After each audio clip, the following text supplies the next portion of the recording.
দেখো Baltal base camp, Amarnath যাত্রার জন্য যে বালতাল বেস ক্যাম্প হয়, আমরা সেই বালতাল বেস ক্যাম্পে রয়েছি। ওই দূরে দেখা যাচ্ছে বালতাল বেস ক্যাম্প, ওখান থেকে এন্ট্রি হয়। আর পাশে দেখো কি সুন্দর নদী আর এই পাহাড়, আর এই সুন্দর দৃশ্যের মধ্যে ভালো করে দেখাই।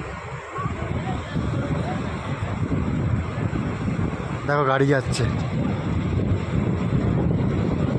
ওটা লরি যাচ্ছে, অর্থাৎ এই পাহাড়ের গায়ে গায়ে গায়ে গায়ে গায়ে গায়ে সব একটা রাস্তা। এই দেখো রাস্তা, এই রাস্তাটা এখানে যাচ্ছে, আর ওপরের রাস্তাটা আর একটা গাড়ি যাচ্ছে, নিচের রাস্তা আর ওপরের রাস্তা দেখো।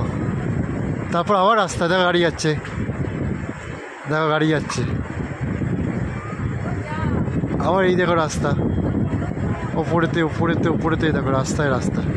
অর্থাৎ এই পাহাড়টা কেটে কেটে কত রাস্তায় দেখো গাড়ি যাচ্ছে। এরকমভাবেই রাস্তাগুলো আছে, এরকম রাস্তা আছে। অর্থাৎ এই পাহাড়ের যে পাহাড় দেখতে পাচ্ছ, এই পাহাড়ের ওপিটে চলে যাচ্ছে লাদাখ, অর্থাৎ এই রাস্তায় চলে যাচ্ছে লাদাখ। এই রাস্তা সব রাস্তা চলে যাচ্ছে লাদাখে। অনেক দূর দেখতে পাচ্ছি না আমি, ওই যে গাড়ি যাচ্ছে, ওইতে গাড়ি যাচ্ছে, ওইতে গাড়ি যাচ্ছে। খালি চোখে ভালো দেখা যাচ্ছে, এখানে অত ভালোভাবে বুঝতে পারছি না, ক্যামেরা অত ভালোভাবে আসছে না, কিন্তু খালি চোখে দেখা যাচ্ছে। তবে এখানে ভিউটা দেখিয়ে দিচ্ছি। দেখো এই ঝর্ণা, এই দেখো কি সুন্দর পাহাড়, আর আকাশটা কত সুন্দর নীল। আর এই যে দেখা যাচ্ছে বালতাল দিয়ে এই পাহাড় রাস্তা, অর্থাৎ এই দিক দিয়ে গেলে বালতালের দিকে যে চড়াই করতে হয় সেই রাস্তা অমরনাথ যাওয়ার জন্য। এই দেখো পাহাড়, আর এই পাহাড়ে দেখো একটু বরফ রয়েছে,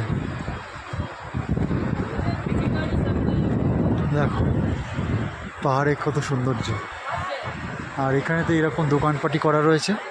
এটা মিলিটারি ক্যাম্পের মধ্যে দিয়েই পড়তে পারে, মানে পরে অ্যাকচুয়ালি বালতাল গেটের মধ্যে দিয়েই, এখান দিয়েই মানুষ যাতায়াত করে। কত সুন্দর দৃশ্য, তাই না?